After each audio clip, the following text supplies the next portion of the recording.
Hello, everyone. Welcome to our Facebook Live discussion today. I'm Mandy Moody with the ACFE. I am the communications manager here.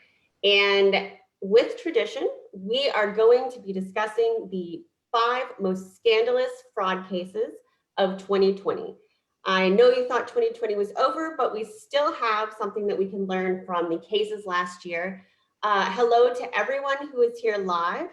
Thanks for joining us, and hello to all of you who might be watching this later. I know that you might want to watch a recap if you're not able to watch it live. I'm coming to you from Austin, Texas, where we're headquartered, and I'd love for you to let us know in the comments where you're tuning in from. I know we typically have a lot of people from all over the world, and we are so excited that you're joining us today. I know that 2020 was an unprecedented year, and so we want to talk about those stories that were also unprecedented for the fraud world and what we learned. And everything we discussed today, you'll be able to find on fraudmagazine.com. That's fraud-magazine.com, and it's under the title of 5 Most Scandalous Fraud Cases of 2020. I am so excited to be joined virtually today by Bruce Dorris, our president and CEO. Say hello, Bruce. Hello, everyone. Thanks for joining us. And Mason Wilder, our senior research specialist at the ACFE and our in-house newsman who knows about everything going on in the news related to fraud. Right, Mason? That's right. Yeah. So thanks for that flattering introduction, and thanks everybody for spending a little bit of your time with us today. Awesome. Well, let's dig right in. It's no surprise that one of the top cases that we're going to be discussing, really many cases, are the frauds related to COVID-19. As all of us know, that when there is a new pandemic or a new something, there's going to be a lot of fraud associated with it, because that's where the fraudsters see vulnerability. So Bruce, kick us off and tell us about some of the scams that we saw and what made them so scandalous this past year. Well, again, thanks everyone for being a part of this, and thanks to our advisory council at the ACFE. For those of you who are members of the ACFE and not familiar with that, I really encourage you to go to acfe.com, log in, and become a member of that, because that is how we got to this point. There are so many frauds that occur despite a pandemic, or I guess because of it, with this first one, that we were able to, through that council and through the internal committee here at the ACFE and staff, in looking at all of the submissions from around the world. And as Mandy mentioned, this first one touches everyone, whether you are here in the United States where we are, or in Europe, Asia, it doesn't matter. COVID-19 impacted you and what you do as a fraud fighter. And as Mason will talk about as well, this is something that has many, many tentacles, depending on where you are. And the first one, and probably one of the largest, is related to, at least in the United States, with what's called the CARES Act, and the European Central Bank and others, with stimulus money that was used in order to keep economies going around the world. I mean, there was basically a shutdown beginning in late December, depending on where you are, and into March and April. So this obviously impacts economies and the ability for people to work and to earn. And so banks were able, or central banks able to come in and give those monies in order to stimulate and keep economies afloat. Now, with that said, fraudsters are also going to take complete advantage of that, because we have to get that money out quickly. And no one has seen a pandemic like this before. And so in trying to keep people safe and alive, for that matter, governments are putting money into place. But a lot of times when you move that quickly, a lot of the typical controls that we as fraud examiners are used to aren't front and center as they normally would be.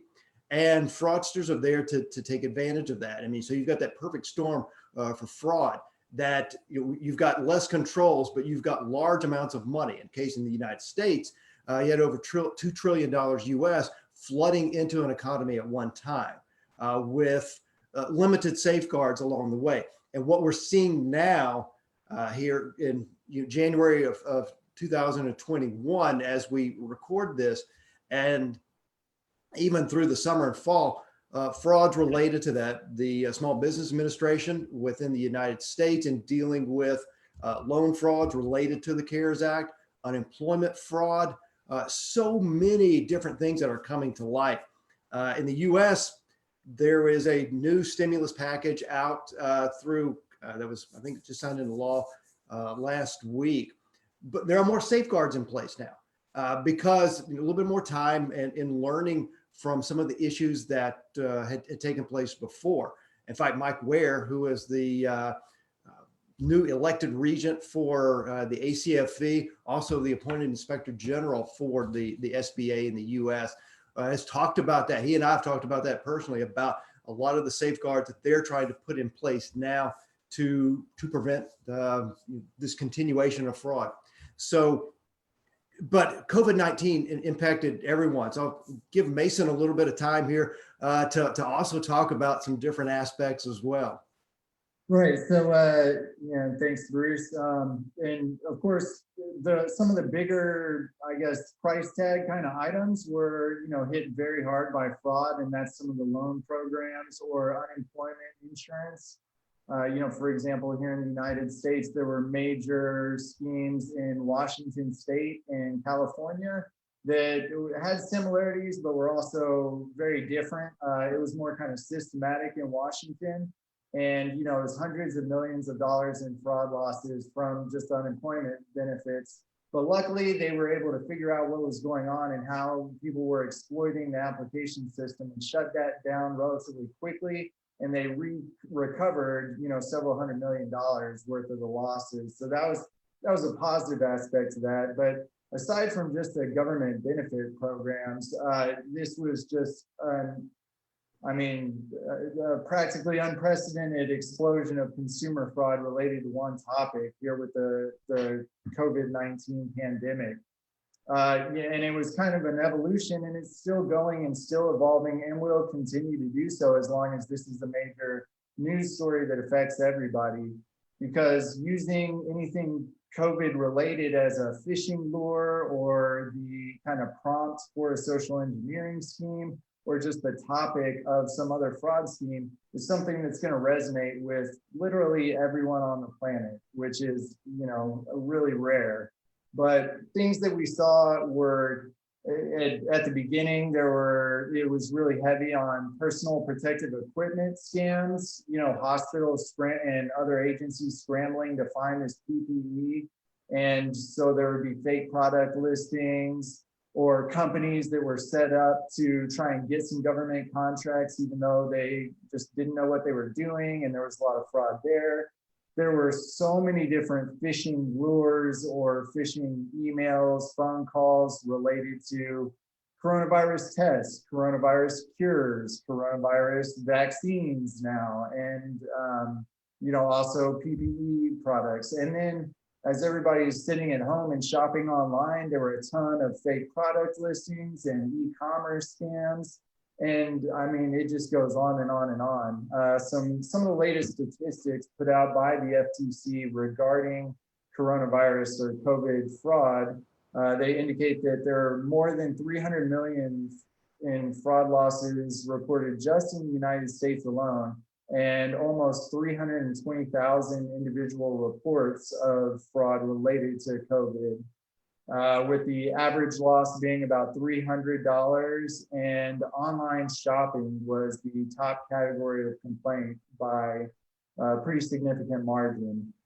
But every disaster produces disaster fraud, and this was just a whole different level with the variety of schemes targeting different industries, services, so many different prompts, and they're still going to continue evolving and affecting people. So, and I don't think, and once COVID is hopefully in the rearview mirror, I think some fraudsters will adapt their tactics based on what they learned during the pandemic, whenever the next crisis or disaster comes around. So, you know, we're still not through the worst of it yet. And things are just, we're going to continue to see a wide variety of fraud scams ripped from the headlines just so that they really resonate with everybody.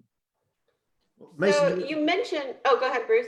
I just wanted to elaborate on what he had just said there. I mean, we have had to completely adapt where we have been before in terms of our investigations, our fraud prevention, because we're now all working remotely, depending on where you are, in some areas of the world coming back slowly, but still, it changed our way and how we're able to go in and fight fraud. You know, so with all of that, knowing that this, as Mason said, this will continue for a while. I look back about 10 plus years ago here in the US after the financial crisis in 08 and 2009. And with, you know, the amount of money, and of course, it was just a pittance of what it is now. We think about $800 billion US going into an economy related to the financial crisis then. Seems small almost in comparison. But with the SIGCHAR, the Inspector General for all of these monies coming in terms, that group is still alive and working. It's not as robust and large as it was 10 years ago, but it's still around. And so when you start thinking about the amount of monies coming into the economies to help and fraudsters going after that, this is going to take a while to unwind. Yeah. No, that's exactly what I was going to ask you about. So you answered my question. There are going to be a lot of fraud examiners that are going to have careers pretty much solely focused on investigating fraud related to COVID benefit programs for the next decade or so, I think. Yeah.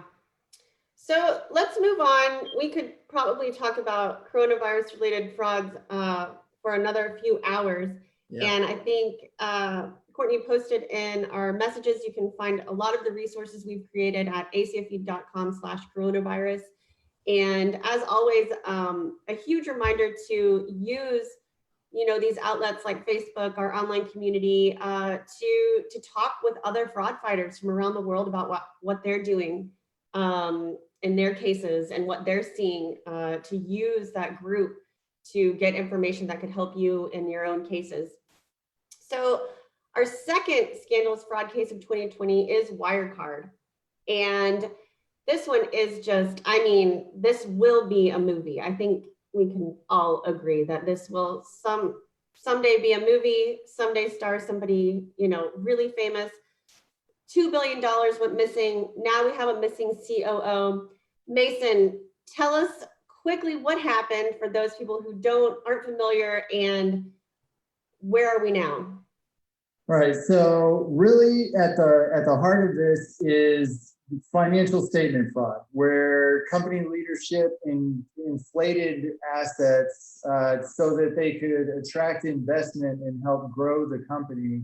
Wirecard is a German financial technology or fintech company that was working with a lot of different third parties all over the world on like payment processing technologies and services. But they had grown. They were a European tech darling, and nothing but positive reviews and hype and everything. And then all of a sudden, I think, if I'm not mistaken, working on some tips, an investigative reporter from the Financial Times named Dan McCrum wrote a series of articles. I think the first one was back in January 2019. It started raising some questions about some of Wirecard's business practices around the world, and that led to Wirecard responding to these articles by commissioning KPMG to conduct an investigation. And ultimately, KPMG found irregularities and had trouble confirming the existence of cash assets that Wirecard had claimed in financial statements. previously. And so then Wirecard's regular auditors, EY, who had been signing off on the company's annual financial statements for the prior 3 or 4 years, took another look after KPMG's report, and they refused to sign off on Wirecard's 2019 financials in just past summer. And that's when the wheels just came off of the whole Wirecard scheme. And it all related to $2 billion in cash assets that Wirecard claimed were just sitting in bank accounts in the Philippines. And EY had apparently just been relying on documentation provided by Wirecard or those banks, and not doing any independent investigation or confirmation of those balances. And so EY refused to sign off on the financials. The stock price plummeted. The CEO resigned and was then arrested. Several other executives were charged by German authorities. And then the COO, Jan Marsalik, I'm probably mispronouncing that, but he fled, and to this day is still MIA, despite being on Interpol's most wanted list for about 6 months now. There were apparently some fake documents that indicated that he had traveled to the Philippines, but then another investigation said that they had pinned him down in like Belarus or Russia. And so, it's still ongoing. Wirecard's main office in Germany declared insolvency, and they sold off basically any business units that still had any value to other companies. And so Wirecard's done. There are legal proceedings still, and there will be shareholder lawsuits, I'm sure, and class action lawsuits. But there's a dramatic fall from grace for a European tech darling, all based around something that could have been prevented by basic bank account confirmation procedures. And so, Bruce, I don't know if you want to add some context to this, but that's the general gist of the, who, what, where, when, why. Yeah, Bruce, I know we talked before this of, it looks like Enron, it smells like Enron. Where do you see those connections? Well, you're absolutely right, Mandy. And there's a lot of similarities to Enron, not nearly in terms of scale and the money that is at stake, but still you've got a lot of those similarities. I mean, you've got a very gregarious leader or with their CEO, with Braun, and you've got a board that is not necessarily informed because of a lot of the transaction. If you look at what Wirecard and how they came to be, it's a lot of acquisitions, so a lot of opaque transactions along the way, as Mason was mentioning with its purchases and acquisitions in Southeast Asia, in particular the Philippines. I think it was Dan McCrum who figured this one out, but looking at the location of where they were talking about this acquisition was actually a home with like 10 people living in it. It is a residential, when the address is looked at a lot closer. And so when you see that, when you see Dan McCrum, someone who is being threatened by not only the individuals who are leading Wirecard, but also government agencies as well, based off Wirecard's influence with them at that time. So, and it just takes me back to when Bethany McLean was starting to unravel, is Enron overpriced back in 2001? And, some of the snarky comments made at that time by Jeff Skilling, who was leading the CEO at Enron. And then when you start seeing it implode, it's just a lot of similarities to me in watching how this plays out. A lot of it's still to come. This one has been playing out for about a year, but I think that we'll start getting more and more. I don't want to say it's going to be the fraud of 2021, but we're going to learn a lot more, I think, as German authorities start unveiling their prosecution and what they're going to do. Yeah, and to just add on a little bit more to that, there's so many incredible details about the actual like Wirecard operations in some of these sketchy jurisdictions where they're handling payment processing for online gambling and potential money laundering concerns. But I encourage everybody to go read Dan McCrum's work on this stuff because there's some really incredible details. And speaking of Dan McCrum, I'm going to tell everyone tuning in that a little secret that we haven't officially announced yet, but not only will Dan McCrum, the investigative reporter who first reported on Wirecard, be speaking at our upcoming European conference in March, our virtual event, he will also be keynoting our annual conference this summer and will be receiving our Guardian Award for his reporting on the case. And we are so excited to give that to him. I think it will come as no surprise to us that with a lot of these big frauds and a lot of the frauds over the years, there is the running theme of a whistleblower, of a reporter, of people who pursued things relentlessly, sometimes over years, to bring something to light. And that's something that we're really, really excited to honor Dan with. Yeah, I did want attacking his wife as well. I mean, there's just so many elements to this, and kudos to him. He's also has a cover story Fraud Magazine coming up, I think in March. So I mean, it's just a great, sad story, but one that shows that perseverance by investigative reporters and what we do as fraud examiners. It's a great story for that aspect. Yeah, and that it pays off. You know, it's not for nothing. I want to give a special shout out to Zena Kuzor. She is watching right now, and she recently passed her CFE exam. Woohoo! Congratulations, Zena. Just want to give that quick shout out, and then we can move on. Pronounce your name. I know. I apologize if I did. I tried my very best, and we are so excited for you. Okay, we're going to move on to our third case of 2020, and it's the FinCEN files. A lot of people remember the Panama Papers, the Paradise Papers, the Luanda leaks, and our latest edition of leaked documents from the ICIJ are the FinCEN files, and really put a spotlight on money laundering. Mason, kick us off. All right, yeah, and we're not going to go super duper in depth on all this stuff, but I know I've written an article for the Fraud Examiner newsletter about it. You can just go to fincenfiles.com and read all the series of stories that have come out of the kind of investigation. But so yeah, this is just like Wirecard, kind of reporter-driven or investigative reporter-driven story. And that main reporter is Jason Leopold with BuzzFeed News, who coincidentally I'm going to be doing a webinar with about the FinCEN files in about an hour or so. And so that, feel free to tune into that if you aren't sick of me by the end of this, or you can watch it on demand later.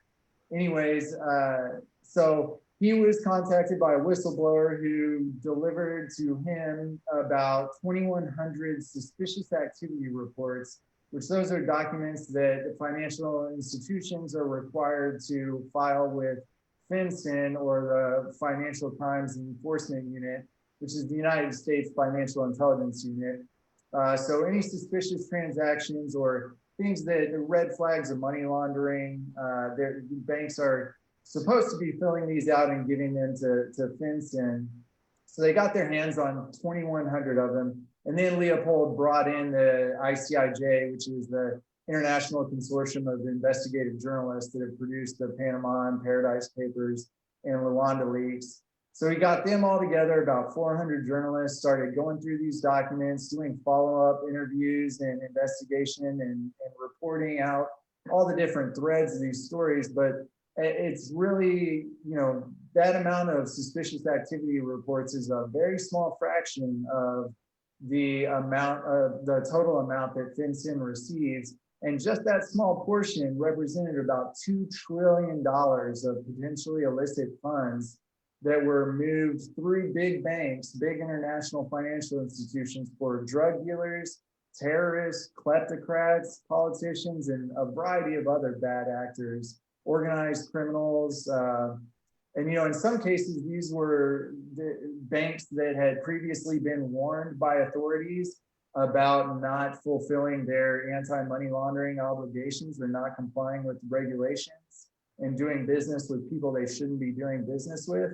And in some cases, these banks were carrying out these transactions while under a deferred prosecution agreement for previous violations, with the US Department of Justice.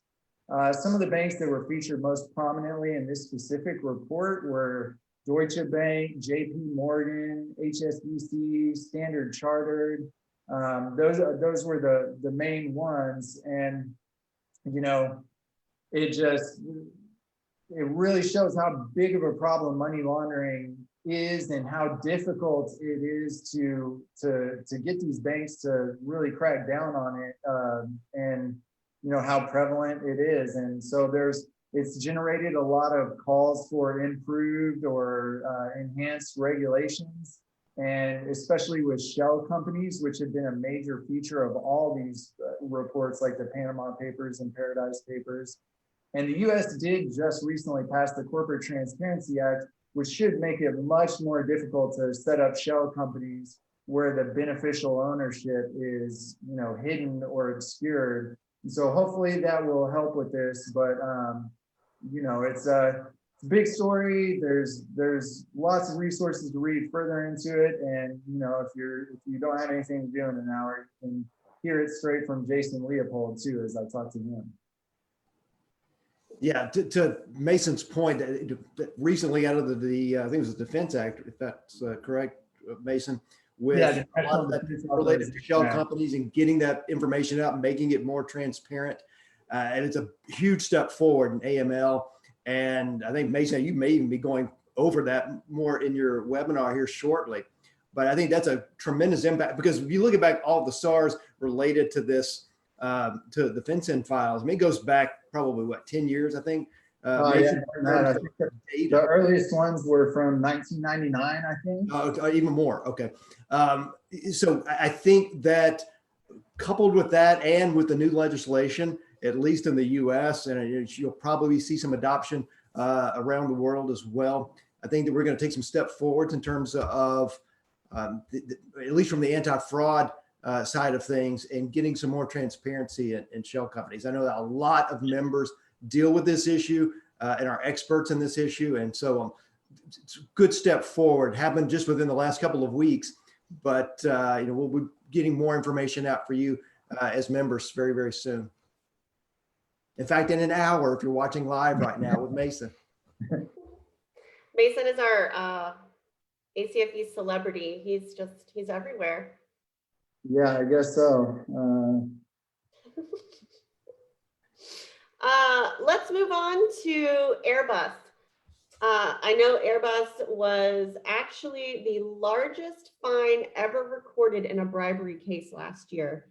And Bruce, tell us a little bit about how this was a lot about teamwork and, multiple different countries doing different things, but working together, and what we saw with Airbus. Yeah, I mean, when you look at the Airbus scandal, like a lot of things, it had gone on for a number of years.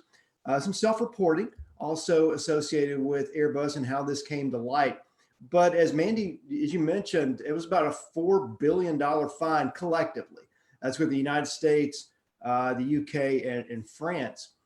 But going back and looking at violations of, at least within the US, Foreign Corrupt Practices Act, UK Bribery Act, and how they were trying to get not just defense contracts within China and in other countries as well, and in commercial aviation too. I mean, there were a lot of bribes associated with this, a lot of luxury trips for officials in various countries. But there was a self-reporting. And so if you think about that in terms of a compliance side, and whether or not had they not had that aspect, of what would that amount have been.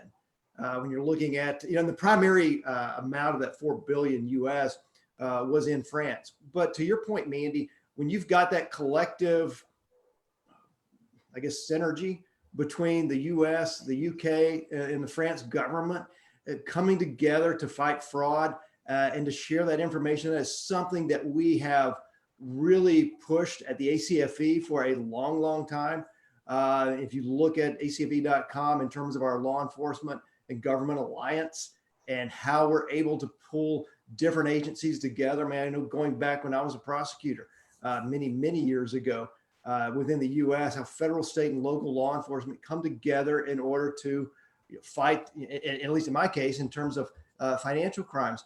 But watching and seeing how this, the jurisdictions of various countries come together, especially with a company like Airbus, who is around the world, and in pulling that together, it's a good sign that and this was back in, I think, in January of 2020, but a little bit more challenging in the COVID world. But it's a good sign to show how collaborative the various governments and regulators are. Yeah, and one another potential takeaway from this, a good anti-fraud angle for other similar corporations that are multinational, big, corporations.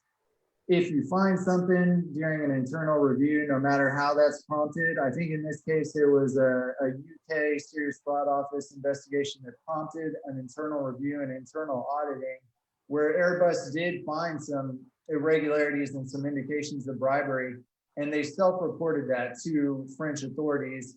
And had they not self-reported that, the fine probably would have been about twice as much. So, a little bit of honesty goes a long way, I guess, about $4 billion worth in this case. Yeah, honesty pays off, literally, a little bit. Last case we're going to mention, we're on number 5 now, is Luckin Coffee. And this is one that I know we were watching for a long time here. And there are a lot of parallels to Wirecard. I think something that to be noted that we've mentioned in all of these cases is just how global they are. This is probably the first year where when we've been going over these stories, where I've just sat back and been stunned at the dollar amounts. They're just so large and they're so big. What can we say about Luckin? Bruce, I know there are a lot of fabricated financials. What happened with Luckin and what's going on now? Yeah, I mean, Mandy, this is one of my, I don't want to say favorite fraud, but of 2020, the ones that really stood out to me, and I've been following this one for a number of months, was Luckin Coffee, the Starbucks of China, as it's been dubbed many times. You've got, I think it was about a $300+ million US overstatement of revenue. And what with this particular company was growing incredibly fast, and looking at a lot of the aggressive push in terms of opening up kiosks with a little bit lower cost than the traditional shop over the last couple of years, especially. And a lot of deep discounts in terms of the price of the coffee as it was being. And so you start thinking about it, and a lot of research analysts, Moody being one of them, really starting to look at it. This is about a year ago now, of like, hey, how are you able to really sustain this type of net income based off what we're seeing here? And then the pandemic hits, and yet you start looking at these sales and like, hey, wait, you're shut down. How are you able to sustain this? And then the proverbial cat's out of the bag, whatever you want to call it, in terms of, hey, we've got some serious problems here. And then that's when that $300 million plus overstatement was released. The CEO, COO both let go from Luckin Coffee. Stock price plunges within, I think, minutes or hours of that being released. It was delisted off NASDAQ here in the US, still being traded in China, as I recall. But that was just a huge fraud, and watching how it just unraveled in just a matter of almost days or months, really, back in the spring of 2020. And just a couple extra, pieces of context here about this story. This is, sometimes when a company that's in a jurisdiction that is not quite as friendly to outside researchers, such as China, is listed on a U.S. market, it can make it really hard for due diligence and analysis of what's really going on because of lack of transparency or difficulties getting information from certain jurisdictions. And so this is an example of that. And plus, while it was just a 300 million plus overstatement of revenue, the impact of the fraud financially was much larger because of the growth that 300, or the amount of investment in the company and the growth and increase in the company's stock price that resulted from that overstatement of revenue. And I think the value of the company that was wiped out when the fraud was revealed was more than $1 billion. And so, the financial impact is even bigger than just the overstatement fraud. Yeah, there's still class action suits going on. I think, in fact, Luckin, I think, settled with the SEC in the US back late last year for a multi-million-dollar fine. And I think that they've settled with regulators in China as well.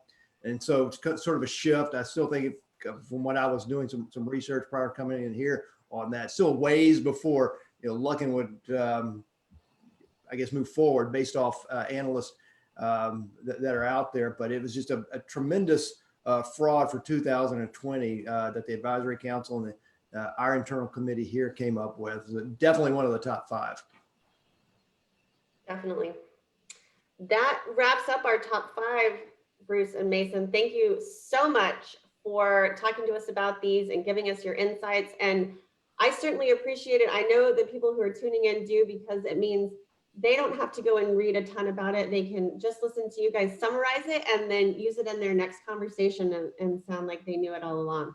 So thank you both. If you want to read it though, Mandy, to the Fraud Magazine for the February edition, 2021, go look at it if you want to go in more. There are links within the story as well as acfe.com for the membership. So please go and look at that and all the other resources that are there, of course.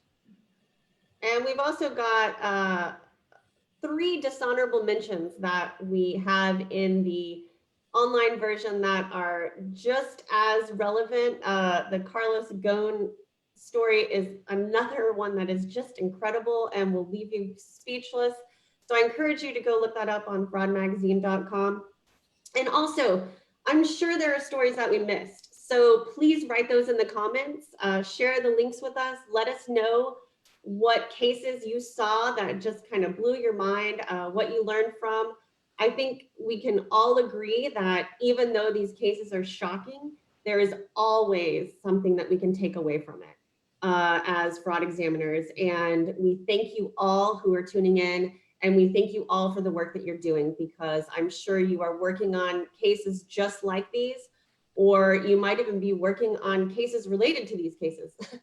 So thank you all for tuning in, and we will see you next month, or I know we'll see you next year to talk about another top 5. So thank you all and have a wonderful day. Take care.